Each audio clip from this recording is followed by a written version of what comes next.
One big way Star Trek. Lower Decks is more realistic than TNG.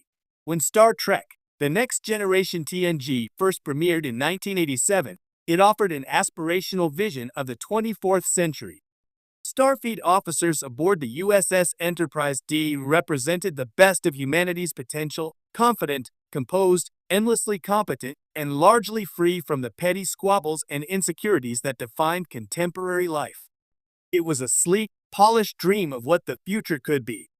But in 2020, Star Trek Lower Decks arrived with a different approach, still hopeful, still reverent toward Roddenberry's utopia, but filtered through a more grounded and very human lens.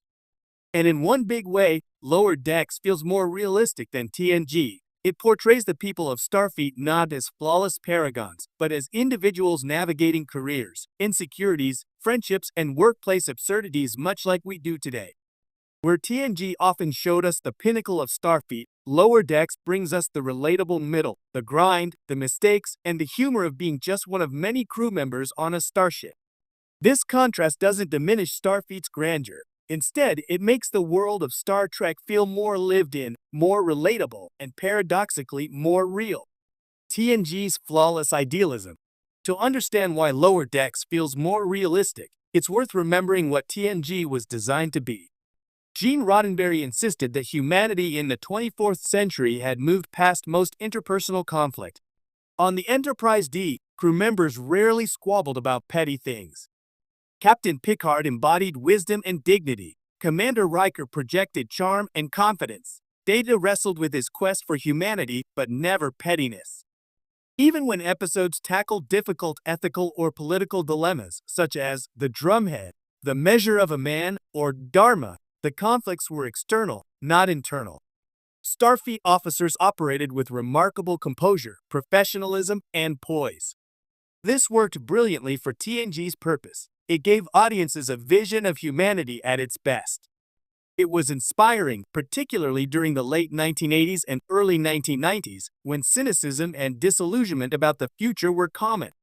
But at the same time, the show's rigid adherence to Roddenberry's no conflict between crew members rule also stripped away some realism. Very few workplaces, military, corporate, or otherwise, are devoid of ego clashes, insecurities, or bureaucratic frustrations. TNG offered us the future we wanted to see, but not necessarily the one we would realistically have. Lower Decks and the reality of work. Lower Decks turns that polished fantasy on its head, not by mocking it, but by broadening the lens. Instead of focusing solely on the best bridge officers, it follows the ensigns of the USS Cerritos, junior officers tasked with the grunt work of Starfleet. They're still competent, still part of a utopian organization, but they also screw up, bicker, and worry about promotions and recognition. In short, they act like real people.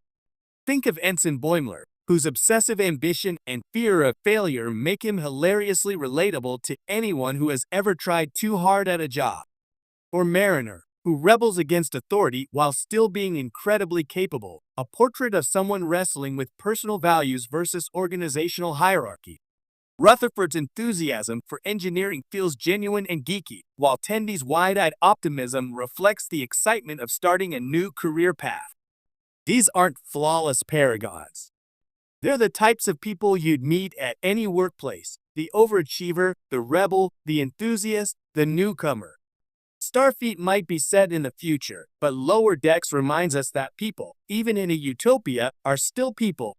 The bureaucracy of Starfleet.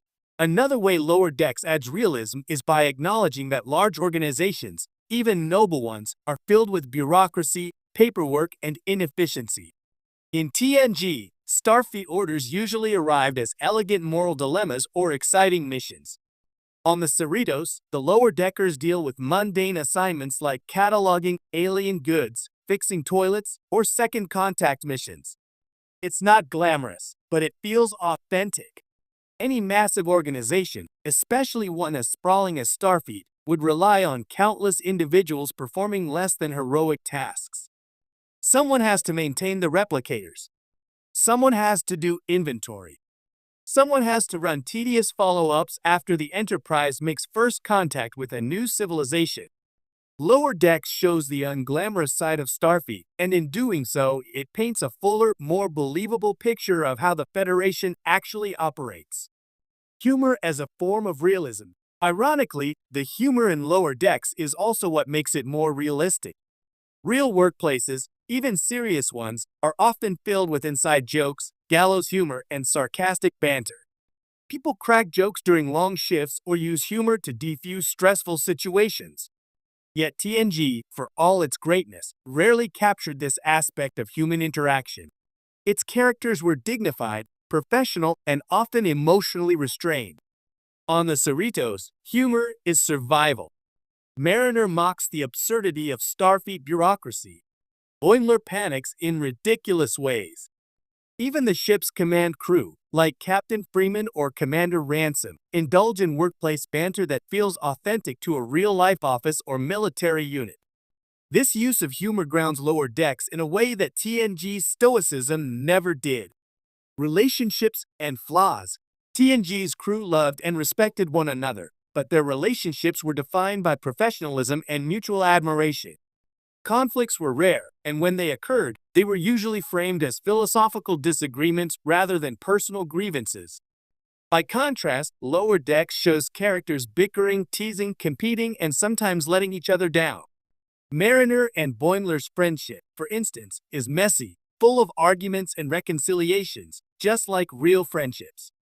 Rutherford and Tendy's bond isn't perfect either, often complicated by personal growth and individual struggles. This isn't to say TNG lacked heart. Episodes like Family or The Inner Light showed profound emotional depth. But as an ongoing, week-to-week depiction of workplace relationships, Lower Decks captures the everyday messiness of human connection more effectively. Realism doesn't undermine utopia.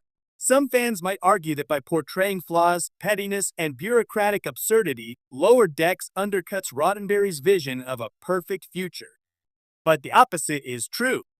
By showing that humanity still has quirks, flaws, and insecurities, Lower Decks makes the utopian structure of Starfleet feel sturdier and more believable. After all, a flawless organization run by flawless people risks feeling like propaganda. But an idealistic organization staffed by real, flawed individuals? That feels attainable.